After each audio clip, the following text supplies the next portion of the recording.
If you want to improve your financial situation in 2025, the key is knowing exactly what to do when your paycheck hits your bank account. Too many people get paid and spend impulsively without a structured plan, then wonder why they are still living paycheck to paycheck. Today, I'll walk you through 10 essential steps you should take as soon as you get paid to ensure you're maximizing your money, securing your future, and ultimately building wealth. But before we dive in, if you're serious about taking control of your finances this year, make sure to hit that subscribe button and turn on notifications. I share real-world strategies to help you grow your wealth and make smarter financial moves. So don't miss out. And now, let's get started. Now, step number 1 is to find your financial floor. Before you do anything else, you need to establish your financial baseline, how much you actually need to survive. Many people avoid looking at their bank accounts because they're afraid of what they'll see, but ignorance only leads to more financial stress. So, how to actually find your financial floor? First, write down all your essential expenses from the previous month: rent or mortgage, utilities, groceries, transportation, insurance, and any necessary debt payments. Then, exclude all non-essential spending like dining out, subscriptions, and entertainment, shopping splurges, or whatever. Now, the total amount left is your financial floor, the absolute minimum you need to cover necessities. And the goal here is to keep your financial floor below 50% of your total income. If it's higher, look for ways to cut costs. You can consider using some apps, like some budgeting apps, to find cost-saving hacks. Now, step number 2 is to build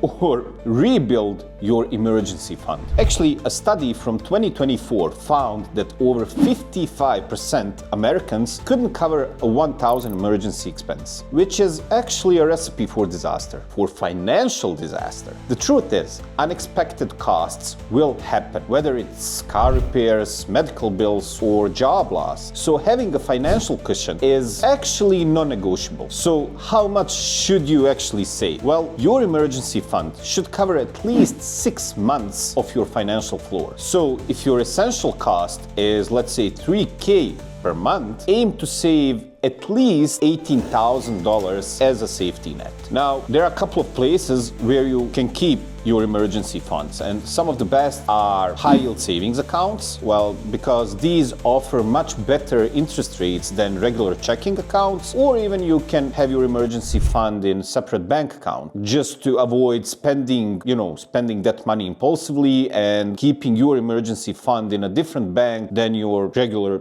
checking. And here's a good tip. Many high-yield savings accounts in 2025 are offering 5+% interest rates. So your emergency savings can actually grow passively over time. Step number 3 is to pay off high interest debt, which is 7% or higher. Now, if you have high interest debt like credit cards or personal loans, paying them off should be your top priority before you even start investing. And here's why. Credit cards charge from 20 to 30% interest, while the stock market historically returns 10% per year on average. Now, every extra dollar you put toward paying off high interest debt, it's like getting a guaranteed return on your money. This is just an example. If you have $10,000 in credit card debt at 25% interest rate, you're losing $2,500 per year in interest alone. Now, there are a couple of things you can do and a couple of methods you can apply to accomplish this, and one is called the avalanche method, which means paying off the highest interest first, or something called snowball method, which means starting with the smallest balance just for the motivation, but consistency is key. Step number 4 is to max out your employer's 401k match. If your job offers a 401k match, not taking advantage of that is like refusing free money. Yet, studies shows that nearly half of employees don't contribute enough to get their full match. Now, suppose your company matches 100% of contributions up to 6% of your salary. If you earn $60,000, contributing 6% means you invest roughly around, actually not roughly around, but $3,600. And your employer adds another $3,600 for free.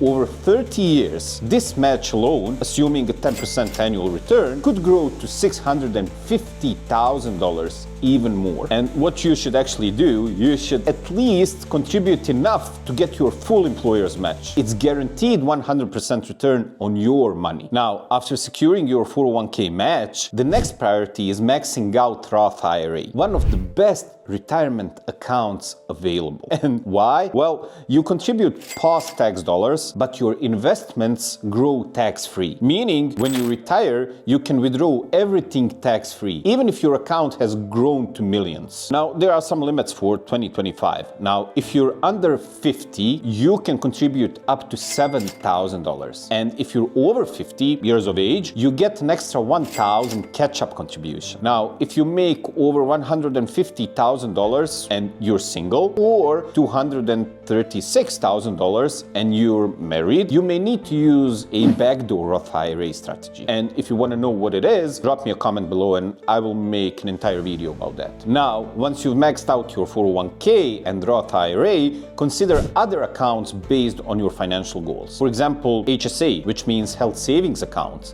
It offers triple tax benefits, tax-free contributions, growth, and withdrawals for medical expenses. Also, there is 529 plan. So if you have kids, use this to save for their education, tax-free. And there are some additional 401k contributions, like if your employer allows it, you can contribute even beyond the match. Tax-advantaged accounts help you keep more of your money instead of paying unnecessary taxes. Now, step number 7, and it's to invest in yourself, actually. Well, your best investment isn't just in stocks, it's in your skills and education. The more valuable you become, the more money you can earn. And there are multiple ways to invest in yourself. First, and this is the most available for everyone, all of us, is to take online courses. And what I mean by taking online courses is take them to learn high income skills like coding, marketing, sales. Then you can attend industry events and network with people in your field. Or even you can invest in books, coaching, or some specialized certifications that